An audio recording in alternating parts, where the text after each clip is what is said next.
যে সকল কৃষক ভাইদের এই বর্তমানে এই মুহূর্তে 10,000 টাকা পর্যন্ত কৃষি ঋণ আছে, সেই ঋণ ইনশাআল্লাহ সুদ সহ আমরা মওকুফ করব।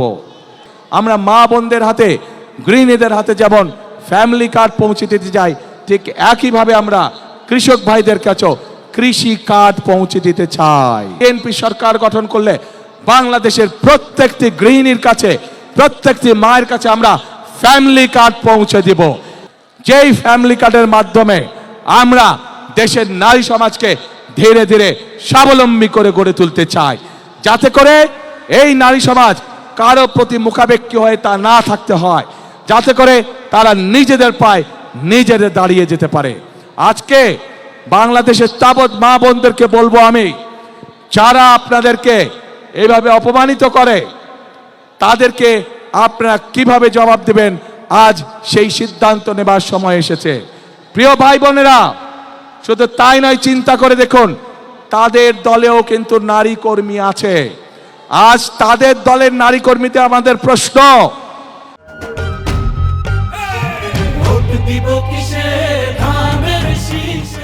আপনারাও তো ঘর থেকে বের হয়ে দলের কাজে যাচ্ছেন, ঘর থেকে বের হয়ে যে নারী কাজে যায় তাকে আপনাদের নেতা কিসের সাথে তুলনা করেছে চিন্তা করে দেখুন।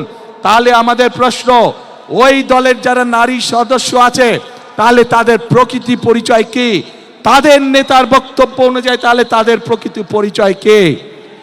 যেই দলের নেতা নিজের দলের নারী কর্মীদেরকে এইভাবে অপদস্থ অপমানিত করতে পারে, সেই দলের নেতা যদি সুযোগ পায় তাহলে বাংলাদেশের সাধারণ নারীদেরকে, সাধারণ মা বোনদেরকে তারা কিভাবে অপদস্থ অপমানিত করবে, যার অবশ্য উদাহরণ আমরা 1971 সালেই দেখেছিলাম। এই দেশের লক্ষ লক্ষ মা বোনদেরকে অসম্মানিত করেছিল এই দলটির পূর্বসূরি নেতৃবৃন্দ। আজ এই খুলনা সহ, সাতক্ষীরা সহ, বাগেরহাট সহ এই বিশাল অঞ্চলে আজ বহু সমস্যা আছে। যেমন এই খুলনা ছিল একসময় শিল্প নগরী, কিন্তু আমরা দেখছি গ্যাস সহ বিভিন্ন কারণে আজ এই শিল্প নগরী প্রায় মৃত নগরীতে পরিণত হয়েছে, শিল্প মৃত নগরী। আমরা সেই জন্য কৃষক ভাইদের পাশে, আমরা মা বোনদের হাতে, গৃহিণীদের হাতে যেমন ফ্যামিলি কার্ড পৌঁছে দিতে যাই, ঠিক একইভাবে আমরা কৃষক ভাইদের কাছেও কৃষি কার্ড পৌঁছে দিতে চাই।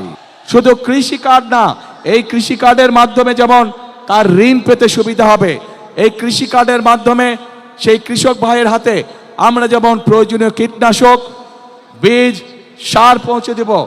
একইভাবে আমরা সিদ্ধান্ত গ্রহণ করেছি যে যে সকল কৃষক ভাইদের এই বর্তমানে এই মুহূর্তে 10,000 টাকা পর্যন্ত কৃষি ঋণ আছে, সেই ঋণ ইনশাআল্লাহ সুদ সহ আমরা মওকুফ করব। প্রিয় ভাই বোনেরা, আজ দেশকে গড়ার সময় হয়েছে, দেশকে আমাদের পুনর্গঠন করতে হবে। এই যে লক্ষ মানুষ আজ এখানে উপস্থিত হয়েছেন, এই দেশ যদি ঠিক থাকে, এই দেশকে যদি আমরা পুনর্গঠন করতে পারি, দেশে বেকারদের কর্মসংস্থান করতে পারি, দেশের নারীদেরকে স্বাবলম্বী করে গড়ে তুলতে পারি, দেশের শিক্ষার্থীদের সঠিক শিক্ষার ব্যবস্থা আমরা তৈরি করতে পারি, দেশের মানুষের চিকিৎসা ব্যবস্থা যদি আমরা তৈরি করতে পারি, তাহলেই একমাত্র সম্ভব আমাদের সেই প্রত্যাশিত বাংলাদেশকে গড়ে তোলা। যেই প্রত্যাশিত বাংলাদেশের স্বপ্ন এখানে উপস্থিত প্রত্যেকটি মানুষের চোখে মুখে রয়েছে।